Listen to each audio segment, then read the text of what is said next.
అప్పట్లో ఆమె ఎంట్రీ మొదలు ప్రతి అడుగు అదుర్స్. వామ్మో స్ట్రిక్ట్ ఆఫీసర్ అంటూ ఆమెపై ప్రశంసలు సూపర్గానే వచ్చాయి. అంతేకాదు ఆవిడ వైఖరితో కాంగ్రెస్ నేతలు బెదుర్స్ అంటూ ప్రచారము జరిగింది. తీరా చూస్తే ఏమైంది? అంతా తుస్ అన్నట్లుగా ఉంది వ్యవహారం. ఆరంభంలో అదేదో అన్నట్టు ఆ తర్వాత పురోగతి శూన్యం అనే చర్చ జరుగుతోంది. ఇంతకీ ఆవిడెవరు? ఎందుకు ఈ చర్చ జరుగుతోంది? కాంగ్రెస్ పై పనిచేయని మీనాక్షి మంత్రం, ఇన్ఛార్జ్ రివ్యూలు, హైకమాండ్ కు రిపోర్టు, తగ్గేదెల అంటున్న మంత్రులు, ఎమ్మెల్యేలు. మరి గీత దాటుతున్న వారిపై చర్యలెక్కడ? ప్రస్తుతం తెలంగాణ కాంగ్రెస్ గురించి రాజకీయంగా ఇలాంటి చర్చ జరుగుతోంది. స్ట్రిక్ట్ ఆఫీసర్ ఉంటే ఏం లాభం, అందుకు తగ్గట్టుగా పనిచేసే టీం లేనప్పుడు అనే అభిప్రాయం వ్యక్తమవుతోంది. అధికారంలోకి వచ్చిన తలో ప్రపంచం అంతా అల్లకల్లోలం అన్నట్టుగా ఉన్న కాంగ్రెస్ ఏసీసీ ఇన్ఛార్జ్ గా మీనాక్షి నటరాజన్ ఎంట్రీతో ఇక సెట్ అయిపోతుందని అంతా భావించారు. అది నిజమే అన్నట్టుగా ఆమె నేతల పట్ల కఠినంగా వ్యవహరిస్తూ పార్టీని తన చెప్పు చేతుల్లోకి తీసుకున్నట్టే కనిపించారు. కానీ కాంగ్రెస్ పై పట్టు సాధించడం ఎవరికైనా అంత ఈజీ కాదు అని ఇప్పుడిప్పుడే అవగతమవుతోంది. ఆరంభంలో హడావిడే తప్ప ఆమె రివ్యూలకు గాని ఆమె రిపోర్ట్లకు గాని ఢిల్లీ నుంచి పెద్దగా రెస్పాన్స్ రావడం లేదు అని తెలుస్తోంది. రాహుల్ కోటరీ మనిషిగా కరుడుగట్టిన కాంగ్రెస్ వాదిగా పేరున్న మీనాక్షి నటరాజన్ వ్యవహార శైలిలోనూ గాంధేయవాదం చూపిస్తుంటారు.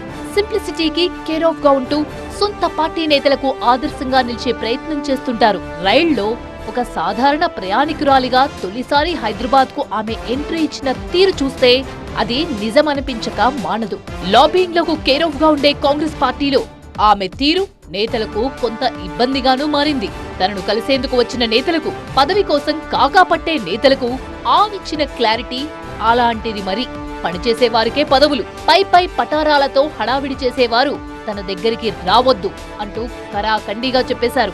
జిల్లా నుంచి రాష్ట్ర స్థాయి కాంగ్రెస్ నేతల వరకు, ఎమ్మెల్యేలు, మంత్రులు మొదలు ముఖ్యమంత్రి వరకు ఆమె విధానం ఇదే అన్నట్టుగా ఉంది. ఎంతటి వారినైనా జాంతానై పార్టీ కోసం కష్టపడాల్సిందే అంటూ తేల్చి చెప్పేశారు. ఆమె స్ట్రిక్టుగా ఉన్నా తన తీరు మారదు అన్నట్టుగా తెలంగాణ కాంగ్రెస్ నాయకురాలు వ్యవహరిస్తుండడం ఇప్పుడు చర్చనీయాంశమవుతోంది. వచ్చేరాగానే పార్టీపై వరుస రివ్యూలు నిర్వహించిన మీనాక్షి జిల్లాల వారీగా, నియోజకవర్గాల వారీగా నేతలను పిలిచి మాట్లాడారు. అసంతృప్తి ఉన్న చోట నేతలకు సర్ది చెప్పే ప్రయత్నం చేశారు. మాట వినని నాయకులకు తోక జాడించవద్దు అంటూ స్ట్రాంగ్ వార్నింగే ఇచ్చారు. అంతేకాదు ఎంత చెప్పినా సర్దుకోని నేతలపై రిపోర్ట్లు తయారు చేసి హైకమాండ్ కు పంపించారు. ఎంతటి వారైనా పార్టీ లైన్ దాటితే చర్యలు తప్పవంటూ తన నిర్ణయాలతో చాటి చెప్పారు మీనాక్షి. అప్పట్లో ఎమ్మెల్సీ తీన్మార్ మల్లన్న సస్పెన్షన్, ఇటీవలే సునీతారావుకు షోకాజ్ నోటీసులు సహా చాలా సందర్భాల్లో నాయకులకు షాక్ ఇచ్చారు మీనాక్షి. అయితే కీలక నేతలు మాత్రం కంట్రోల్లో ఉండకపోవడం చూస్తుంటే వారిపై ఇన్ఛార్జ్ ప్రభావం ఏమాత్రం లేదనే అభిప్రాయం వ్యక్తమవుతోంది. ఇటీవలే మంత్రులు చేసిన వ్యాఖ్యలు అలాగే ఉన్నాయి. సాధారణంగా కాంగ్రెస్ లో ఏ నిర్ణయమైనా హైకమాండే ఫైనల్, కానీ అంతకు ముందే ప్రకటనలు ఇచ్చేస్తున్నారు మంత్రులు. ఇటీవలే ఖమ్మం పర్యటనలో స్థానిక సంస్థల గురించి అలాంటి వ్యాఖ్యలే చేశారు మంత్రి పొంగులేటి. త్వరలోనే లోకల్ బాడీ ఎన్నికలంటూ ప్రకటించేశారు. ఇప్పటికే బీసీ రిజర్వేషన్ల విషయంలో రాజకీయ రచ్చ కొనసాగుతున్న వేళ పొంగులేటి ప్రకటన మరింత వివాదం రేపింది. మీనాక్షి నటరాజన్ ఏఐసీసీ ఇన్ఛార్జ్ గా రాష్ట్ర పార్టీలో తన బాధ్యతలు సక్రమంగానే నిర్వహిస్తున్నారు. ఎప్పటికప్పుడు రివ్యూలు, సమావేశాలతో రిపోర్ట్లు సిద్ధం చేసి హైకమాండ్ కు పంపిస్తున్నారు. కానీ అక్కడి నుంచి వాటికి సరైన రెస్పాన్స్ రావడం లేదని తెలుస్తోంది. పార్టీ పరంగా క్రమశిక్షణ తీసుకోవాల్సి ఉన్నా ఏదో కారణంతో హైకమాండ్ పెద్దలు ఊరుకుంటున్నట్టు తెలుస్తోంది. మంత్రివర్గ విస్తరణ సమయంలోనూ బాహాటంగా నేతలు అసంతృప్తి వ్యక్తం చేసినా ఏమీ చేయలేని పరిస్థితి. ఎవరికి తోచింది వాళ్లు మాట్లాడడం, ఎవరికి తోచింది వాళ్లు చేయడం, ఇప్పటికీ తెలంగాణ కాంగ్రెస్ లో ఇదే సంప్రదాయం కొనసాగుతోందంటేనే ఇక్కడ పార్టీ పరిస్థితి అర్థం చేసుకోవచ్చు. మంత్రివర్గ విస్తరణ విషయంలోనూ నేతల్లో అదే తంతు కనిపించింది. ఇలాంటి క్లారిటీ లేకుండానే వాకిటి శ్రీహరి మంత్రి కాబోతున్నారు అంటూ బహిరంగంగా ప్రకటించేశారు మంత్రి జూపల్లి.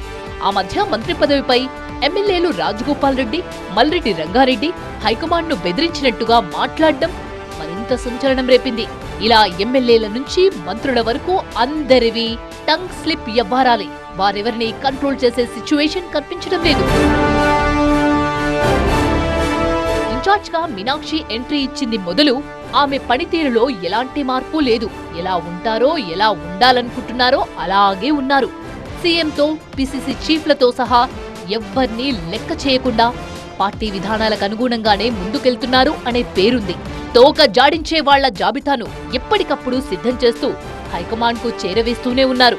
అయితే ప్రస్తుత పరిస్థితుల్లో ఎవరిపైనా చర్యలు తీసుకోవడం శ్రేయస్కరం కాదని హైకమాండ్ భావిస్తున్నట్లు తెలుస్తోంది.